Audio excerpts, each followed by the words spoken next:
And now, stay tuned for the mystery program that is unique among all mystery programs. Because even when you know who is guilty, you always receive a startling surprise at the final curtain. The Whistler.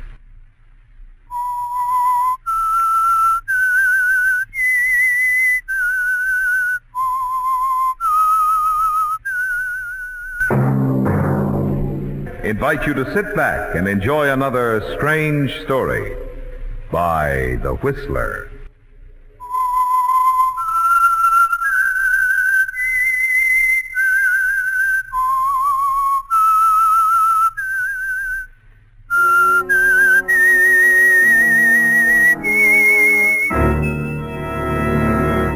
I am the Whistler, and I know many things, for I walk by night. I know many strange tales, hidden in the hearts of men and women who have stepped into the shadows. Yes, I know the nameless terrors of which they dare not speak. And now for the Whistler's strange story, Bad Penny.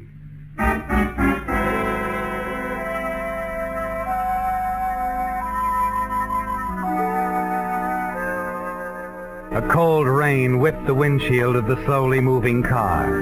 At each turn, the face of the driver grows more bitter with memories. It's been a long time, hasn't it, Whit? A long time since you left this staid little West Coast town, with the accusing eyes of the townspeople watching you go. Strange, they'd said, strange that a boy could be so unlike his father, the respected owner of the successful Summers Mills. After your last scrape with the law, it sent you away. Now, having learned of your father's death, you've come back to the little town of Lansbury to claim what you're sure is legally yours. You wonder how much people will forgive as you pull up in front of the town's one hotel. Get out at the curb, shielding your face from the driving rain when... Oh, I'm awfully sorry. My fault, lady. I should have looked where I was going. I'll rescue your umbrella. Oh, thank you. Where? That's the name. It is you. Whitfield Summers. Well, at least I'm not a ghost. I guess you don't remember me. I'm Myra Rawson. Oh, of course. You were just a kid last time I saw you. Yes, I know. Look, there's no use on getting wet out here. Come inside the lobby where we can talk. Well, just for a moment. No. Oh, well. Now it looks like you're my welcoming committee. I suppose you've come back to settle your father's estate. Yeah, that seems like the general idea. Is your Uncle Josh expecting you? Yeah, I wired him last night. I'm your uncle's secretary. Well, certainly has an attractive one. You haven't changed much in 9 years. 8 years. Oh? And I'm a little wiser, I hope. You see, Myra, I've come back to Lansbury with only the best of intentions. I'm going to settle down and prove myself to everyone. Good. Uncle Josh, didn't he invite you to stay at the house? Oh, yeah, but I don't want to impose. I want to be sure before accepting it. I believe you'll get along fine, Whit. Well, I gotta run now. Goodbye, Whit. See you soon. Oh, sure, Myra. We'll see lots of each other.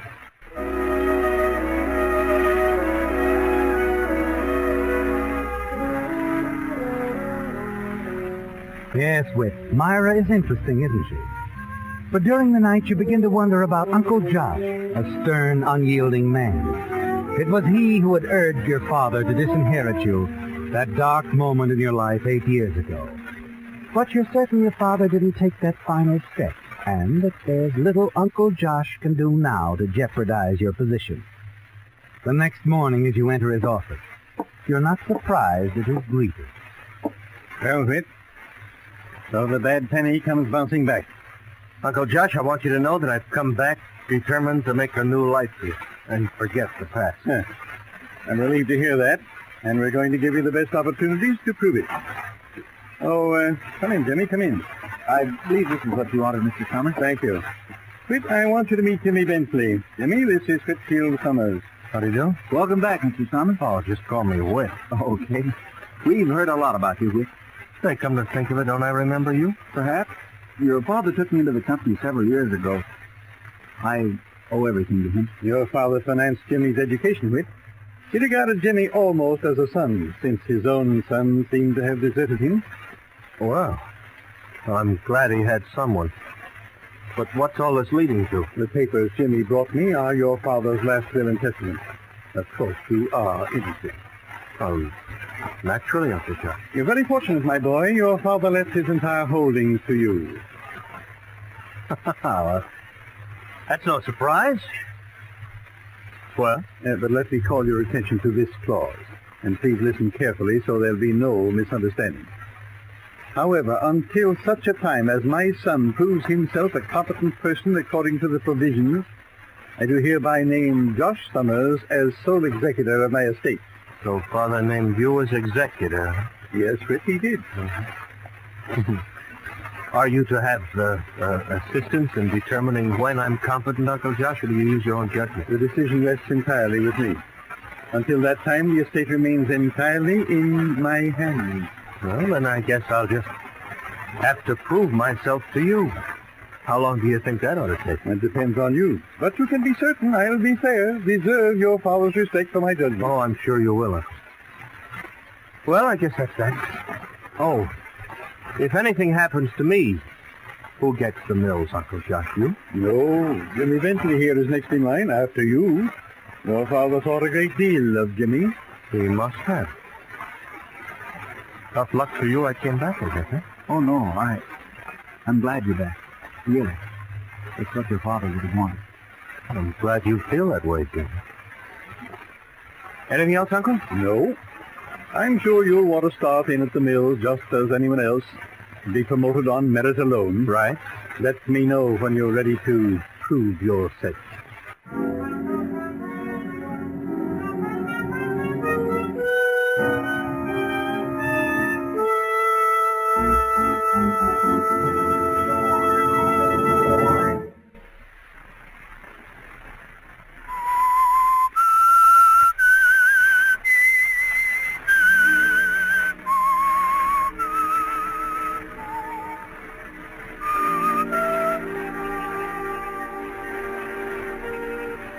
Well, Whit, your Uncle Josh Summers is the sole executor of your father's estate, until such time as he alone decides that you're competent. You decide to remain permanently at the hotel, so that you won't see your uncle too often while trying to win the friendship and trust of the people of Lansbury. Take an active part in business and social affairs. But it isn't easy, is it, Whit? After a few weeks, you'd almost give it up if it weren't for mine. And your interest in her seems to set everyone against you, too. Even your uncle seems obviously displeased when he sees you with her. And in the days that follow, you'll learn how much the citizens of Lansbury resent it. You're going to have to practice that step a little, Whit. I'm afraid I'm out of practice with this sort of dancing. I hope you don't mind. Of course I don't. Try again now. Oh, sure. You know, Myra, I never knew any girls like you back in New York. You mean the country cousin type? Oh, is that what they call it? Well, we must have labels. Oh, hello, Mrs. Huxley. Good evening, my dear. Where's Jimmy tonight? Why, he's working late. Oh, such a conscientious boy. I don't believe you two have met. Mrs. Huxley, this is Whitfield Summers. Oh, you're Whitfield Summers. I'm very glad to meet you. Well, I must be running, Mara. Say hello to Jimmy, won't you? He's such a fine young man.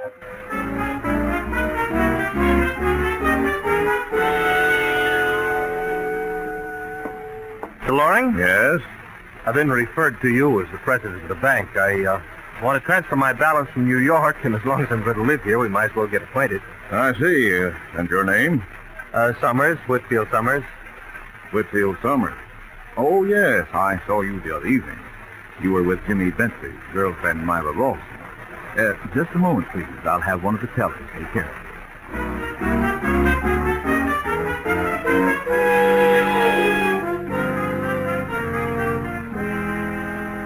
They're making it more difficult for you than you'd ever dreamed, aren't they, Whit? The town hasn't forgotten. To them, you're still the bad penny. But there's still the Summers fortune, too. And you're all the more determined that it will be yours as soon as possible.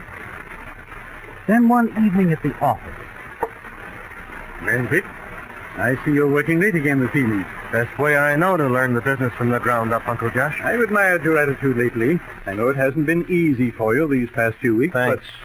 but I've about decided to give you a new opportunity.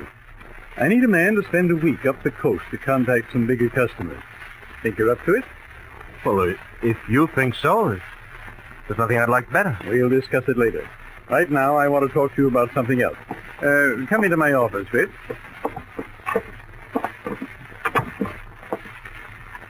Why all the secrecy?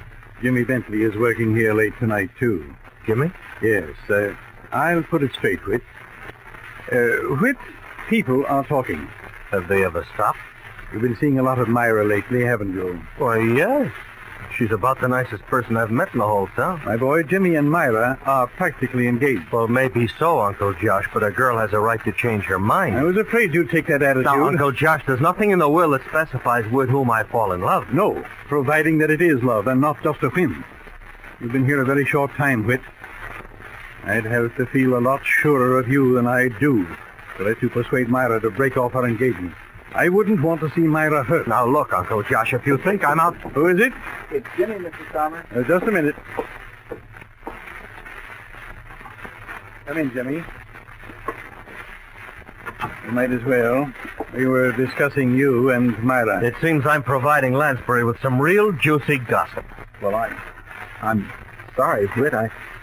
I guess you didn't know how things stood with Myra and me. Well, my solicitor's uncle has made that quite clear. No hard feelings, I hope. No? No hard feelings. Good night.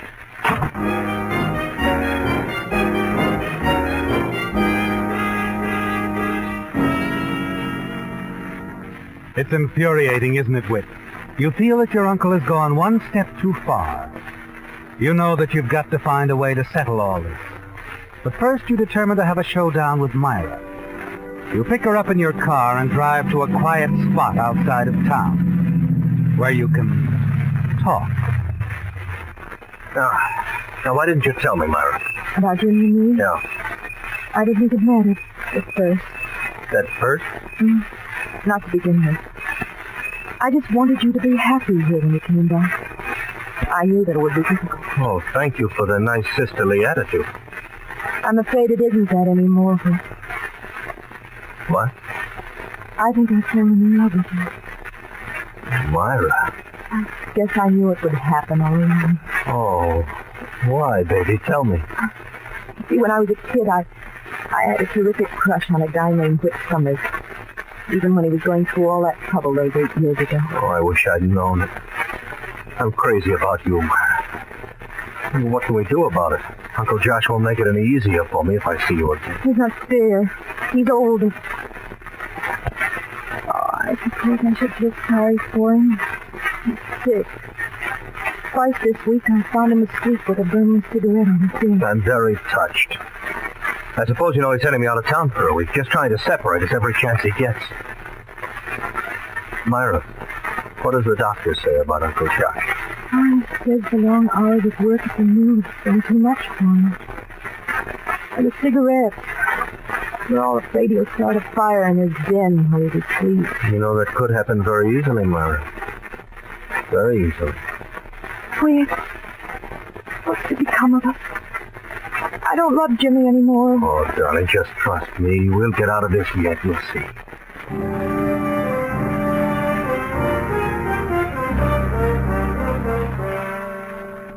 Well, Whit, it remains for Myra to suggest the one idea that will solve all your problems. A sure way to rid yourself of Uncle Josh's domination. He goes through with his plans to send you north for a week.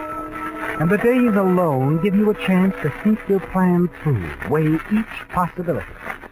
Then when you return to Lansbury, the desk clerk at your hotel tells you that your uncle's housekeeper has been calling, that it's very urgent.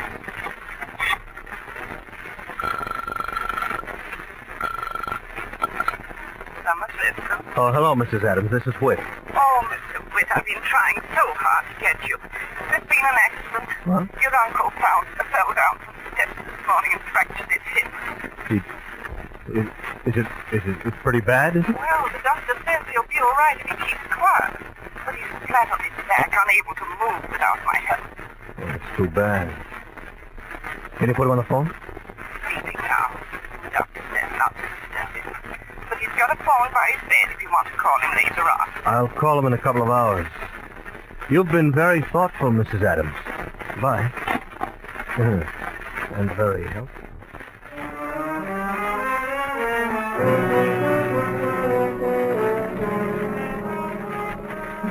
An accident, Whit. And it couldn't have happened at a better time, could it? Your uncle, helpless in his bed, with only the half-deaf Mrs. Adams in the house with him. You remember what Myra had told you, of how Uncle Josh so often falls asleep with a burning cigarette in his hand, a fact everyone knows. You wait impatiently till you're certain the housekeeper is retired. Then, at 9:30 that night, you call your uncle's number. Yes? Yes, who is it? Uncle Josh, it's Whit. When did you get in? A little while ago. Mrs. Adams told me about your accident, Uncle Josh. I'm awfully sorry. But may I see you tonight, though, now? It's rather late, Whit. Can't it wait till morning? Well, it's kind of important. It's about Myra and me. Oh. Well, in that case, perhaps you'd better come over. Right away, Uncle Josh. That back door downstairs is always open. Just let yourself in. I'll be there.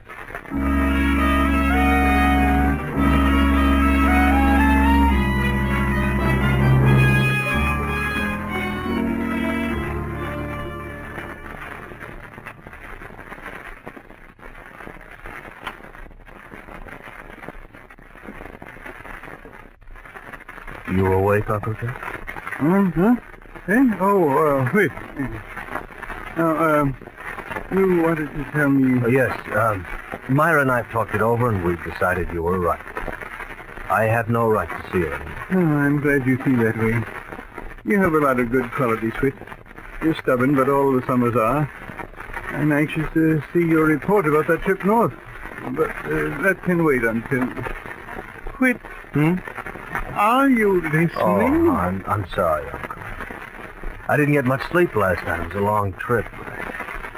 Maybe if I went downstairs and mixed myself a drink. By all means. No, thanks. Go ahead. I'm sure it'll help.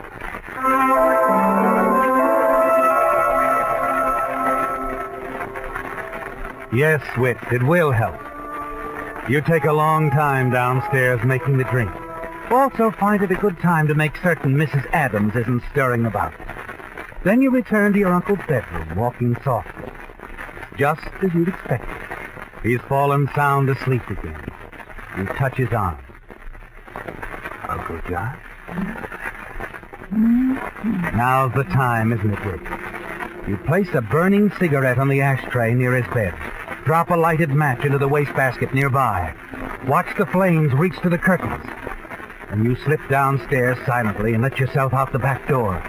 No one sees you hurry the short distance to your parked car. You settle back behind your steering wheel.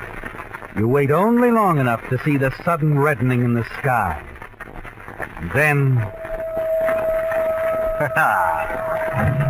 Good night, Uncle Josh, and goodbye.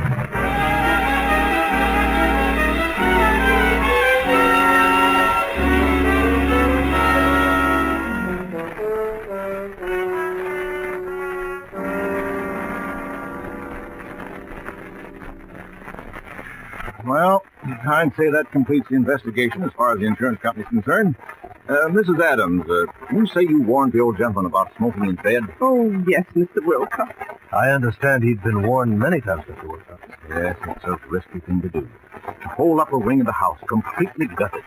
Good thing the neighbors put in the alarm. Well, I might have slept right through.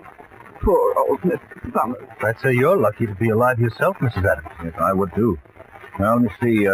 Mr. Summers, you'll be handling everything now, and can you locate the insurance policy for me? Oh, yes, I'm sure it'll be at the office. Now, on second thought, if you talk to Mr. Benton, to Jimmy Benton. Oh? Up to now, he's handled the personal affairs of Uncle Josh.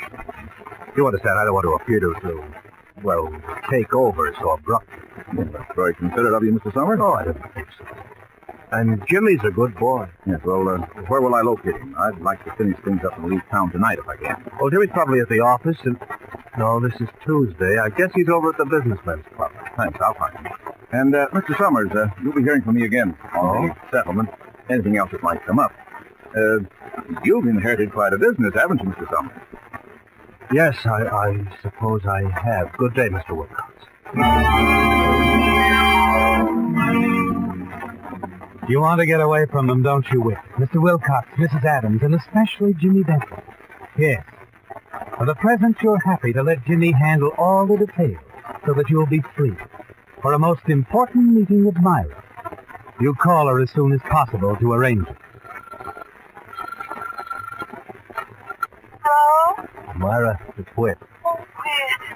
Why haven't you called sooner? I haven't even seen you since you wrote the fire. Well, there's been a lot of things, Myra. Questioning and all. You don't mean there was anything wrong about your Uncle Josh's death? Oh, no. Just routine. Matter of fact, that's why I called. I shoved the details out of Jimmy's shoulders. Mr. Wilcox, the insurance man, will be talking to him for the next few hours. Oh, I'm glad.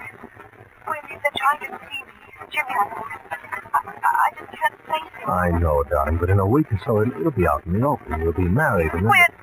Yes? Whit, could we sit tonight, the two of us? Drive to see Sarah and then be married. I don't know. It's pretty soon after Uncle's death. People here won't understand any better later on. I know they won't. A small town. Who should know better than you how they are? That's right. All right, Myra, we'll do it. Right away?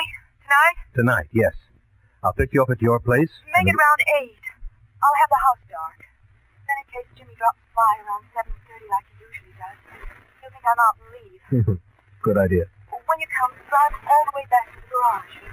I'll come out the back door and put my things in your car. We'll go out through the alley in the rear. That way no one will see us leave. That sounds great. See you at 8 o'clock. I'll be ready, honey. We'll really give him something to talk about. And won't little Jimmy be surprised?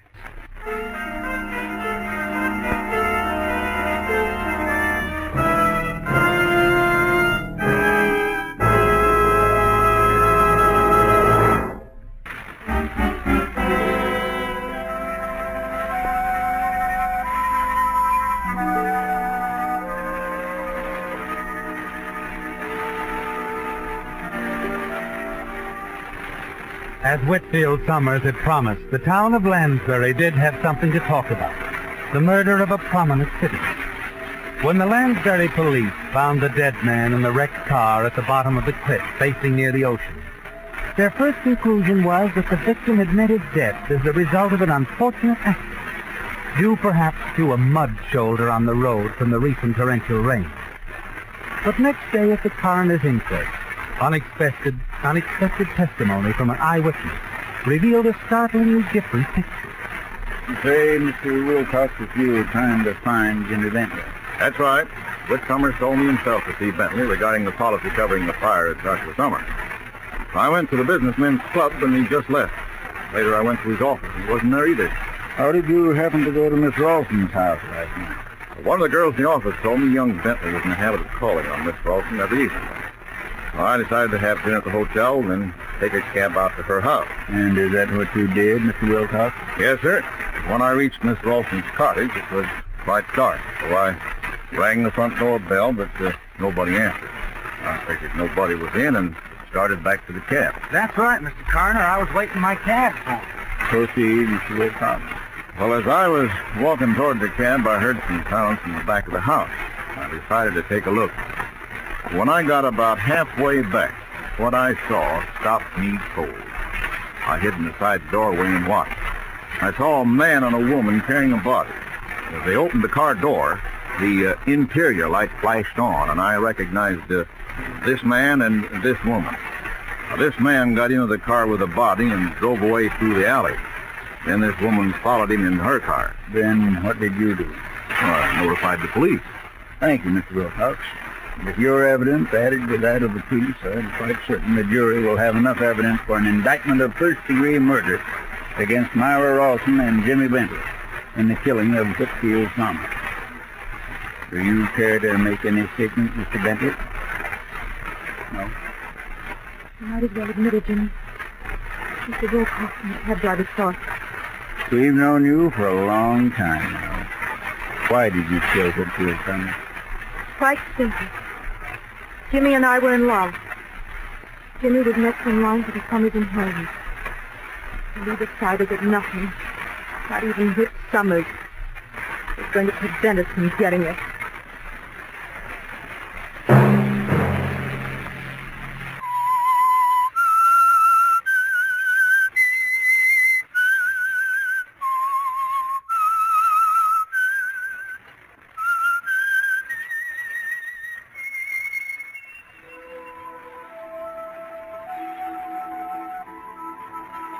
Let that whistle be your signal for the Whistler each Sunday night at the same time. Featured in tonight's story were Bill Foreman as the Whistler, Larry Dobkin, Gene Bates, Norma Varden, Norman Field, Harley Bear, and Jess Kirkpatrick. The Whistler was produced and directed by George W. Allen, with story by Margaret Solonston, music by Wilbur Hatch, and was transmitted overseas by the Armed Forces Radio Service. The Whistler was entirely fictional, and all characters portrayed on The Whistler are also fictional. Any similarity of names or resemblance to persons living or dead is purely coincidental. Remember to tune in at this same time next Sunday. They will bring you another strange story by The Whistler. Marvin Miller speaking. This is the CBS Radio Network.